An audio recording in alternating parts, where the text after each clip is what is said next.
안녕하세요. 하루 중 가장 핫한 특징주에 대해 분석하는 특징주 필터링 채널 생생주식정보통입니다. 차트를 통해 기술적 분석을 하는 것이 아닌 장기적인 관점에서 기업 속의 재무제표 분석, 호재와 악재 등을 분석하여 투자할지 말지 고민되는 특징주를 걸러주는 역할을 합니다. 타임라인이 아래에 있으니 더욱 관심 가는 곳이 있으시면 기업 소개, 재무제표, 이슈 결론 편하게 그쪽 파트에서 보시면 됩니다.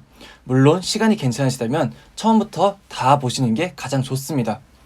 오늘은 어제 그리고 오늘 급하게 오르고 있는 신라섬유입니다. 시작하겠습니다. 지난 3개월은 많은 주식 전문가 분들께서 말씀하시는 역사적 상승기였습니다. 정확히 3개월 전 10월 30일 코스피 지수는 2267이었는데 그 이후로 미친 듯한 상승 랠리가 이어졌고 결국 코스피는 3000을 넘어서 3200을 찍었습니다. 주변에서는 주식으로 수백, 수천, 많이는 억대로 돈을 불린 사람들이 생기기 시작했고 어떻게 보면 주식을 안 하면 바보가 되는 시기가 됐습니다. 그리고 이 시기에 개인의 주식 예치금이 사상 최고치를 기록하는 등 너도 나도 주식에 뛰어드는데요. 하지만 코스피 상승 랠리는 최근 들어서 그 기세가 주춤해졌고 특히나 이번 주는 계속 하락장이 이어지고 있습니다. 투자를 하려고 마음 먹었는데 괜찮은 종목들은 매일 파란불만 이어지니까 이제 투자를 하기가 꺼려집니다. 그래, 예금 적금 다 깨서 총알은 장전했는데 그래서 어디 쏘라고? 어디 투자할까? 하면서 사람들이 품절주를 찾기 시작했습니다. 품절주는 나중에 다시 얘기하겠지만 간단하게 설명하고 넘어가면 유통 주식의 수가 적은 종목을 말하는데 워낙 이 유통 주식 수가 적으니까 하락장에도 호재가 없어도 그냥 갑자기 급등하는 그러한 주식을 말합니다. 천천히 신라섬유에 대한 기업 소개, 재무제표 분석 등을 하겠지만 간단하게 말씀드리면 신라섬유는 품절주 대장격으로 불리는 친구입니다. 신라섬유는 부동산 임대, 통신사업, 섬유사업 이렇게 세 가지 사업을 하고 있습니다. 부동산 임대는 중고차 매매단지를 임대하고 있습니다. 통신사업은 SK텔레콤 이동통신 대리점업을 하고 있고요. 섬유사업은 신라섬유 회사 이름처럼 1976년부터 해오는 사업이긴 하지만 여기 밑에 홈페이지에 나와 있는 걸 보면 2000년대 들어서부터는 섬유 생산과 공장 라인을 축소하고 있다고 합니다. 다음으로 신라섬유 사업별 매출 현황입니다. 말씀드렸듯이 여기 중간에 빨간 거 안 돼 있는 게 섬유 매출액인데 섬유 사업은 5%, 1%, 10% 큰 비중을 차지하지 않고 있습니다. 최근에 2020년 3분기에 섬유 사업이 매출 한 10%까지 오른 걸 볼 수 있는데 사실 이거는 섬유 사업의 매출이 늘었다기보다는 다른 사업의 매출이 적어져서 전체 매출 파이가 작아졌기 때문에 섬유 사업 매출 비중이 늘어난 겁니다. 임대 사업이 40에서 45% 매출 비중을 가지고 있으며 통신 매출업 또한 50% 정도 매출 비중을 가지고 있어요. 최근 2020년 3분기에는 44.6%로 줄었습니다. 신라섬유, 섬유 회사이긴 한데 임대 사업과 통신 매출업에 열심히 한다. 그 정도로만 알고 넘어가시면 되겠습니다. 신라섬유 주가 분석을 해볼게요. 1월 28일 장 마감 전에 급상승을 하면서 상한가를 찍었습니다. 그리고 오늘도 제가 영상을 만들고 있는 기준으로는 19% 상승한 모습입니다. 5년간 신라섬유의 주가입니다. 2016년에 5,980원을 찍은 적도 있지만 이마저도 3,000원이던 게 2배 상승해서 6,000원으로 갔는데 그것도 며칠 만에 2배 떨어집니다. 귀신같이 한 2,000원, 3,000원 이쪽을 횡보하는 것을 보입니다. 진짜 이게 귀신 같은 게 중간중간 이렇게 툭 올라갔다가 다시 내려오고 툭 올라갔다가 내려오고 툭 올라갔다 내려오고 그냥 2,000원, 3,000원 박스권을 형성하는 곳이 이제 신라섬유라고 보시면 될 것 같습니다. 그럼 어떤 분들은 이런 생각을 하실 수도 있습니다. 그럼 올라갈 때 같이 타면 단타 개이득? 하시겠지만 아시죠? 언제나 조져지는 건 저였습니다. 그런데 특히나 신라섬유는 개미가 단타로 먹기 힘든 곳입니다. 나중에 자세히 설명할 건데 신라섬유는 세력들이 주가에 관여를 많이 하는 세력주, 작전주로 알려져 있습니다. 신라섬유 재무제표 분석해 보겠습니다. 신라섬유의 연간 재무 상태표인데 크게 눈에 띄는 것은 두 가지가 있습니다. 먼저 재고 자산은 점점 줄어가는데 투자 부동산은 점점 많아졌다는 것입니다. 아까 봤듯이 신라섬유는 섬유라는 타이틀이 있긴 하지만 점점 재고 자산, 즉 섬유와 같은 것은 줄여나가고 부동산은 늘려나간다. 그러니까 부동산 임대업을 하는 회사다 라고 보시면 될 것 같습니다.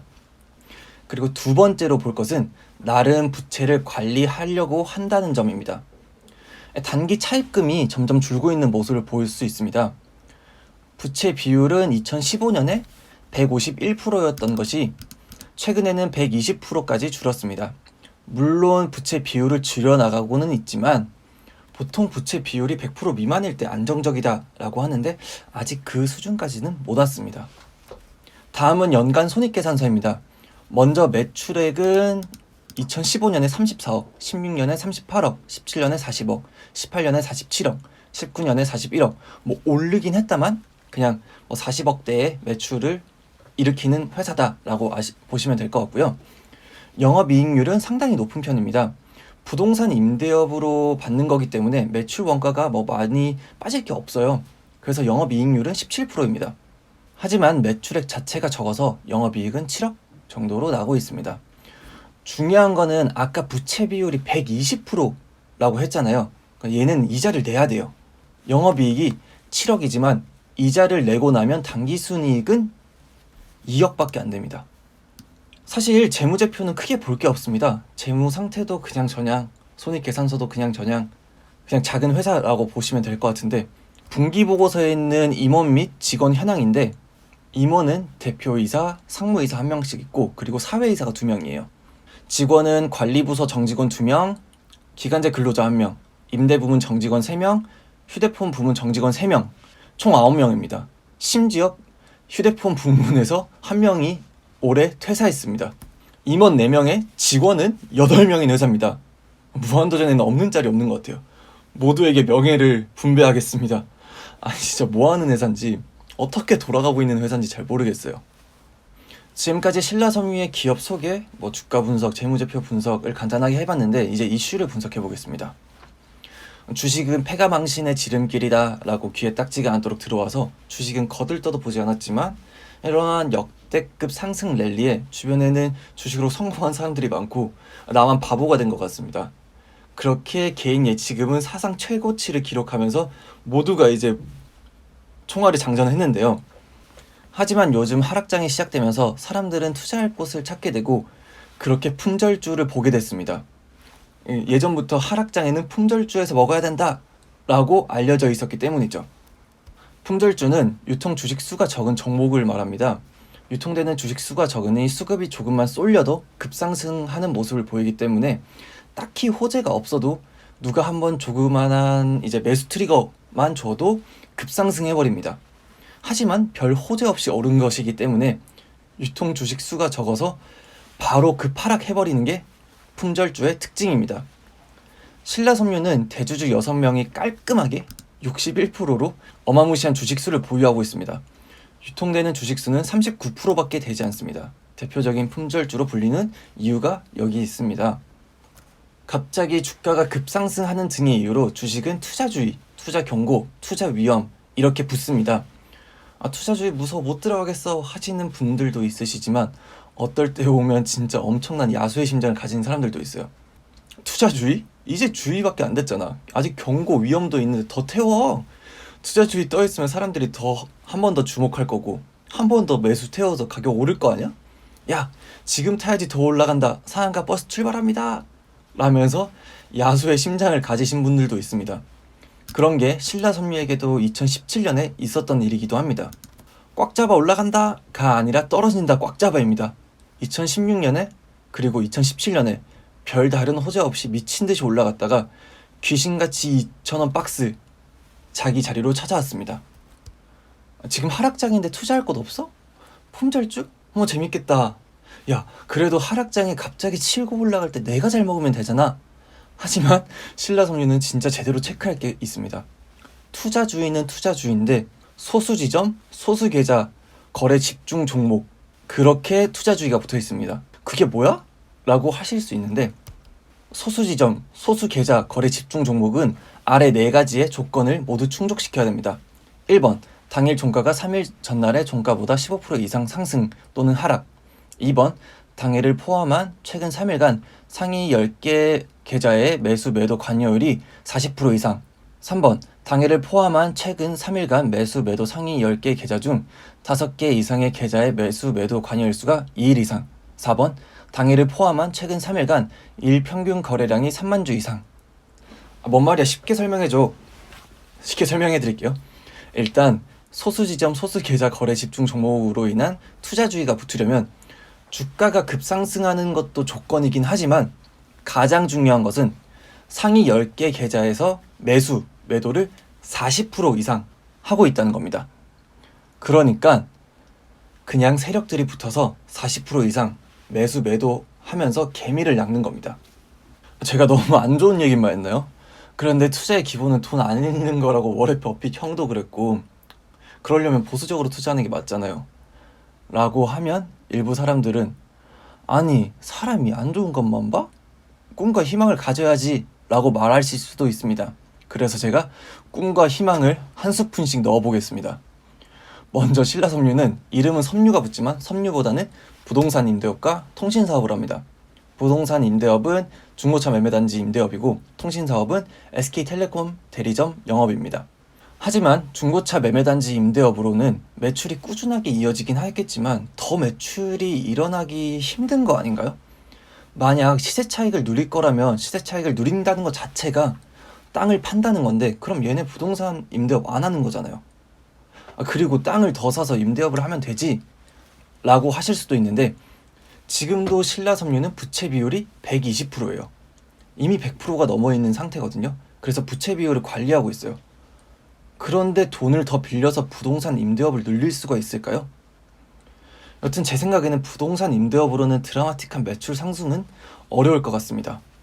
야, 그래도 통신사업에서 이제 SK텔레콤 대리점 그거 잘하면 되잖아.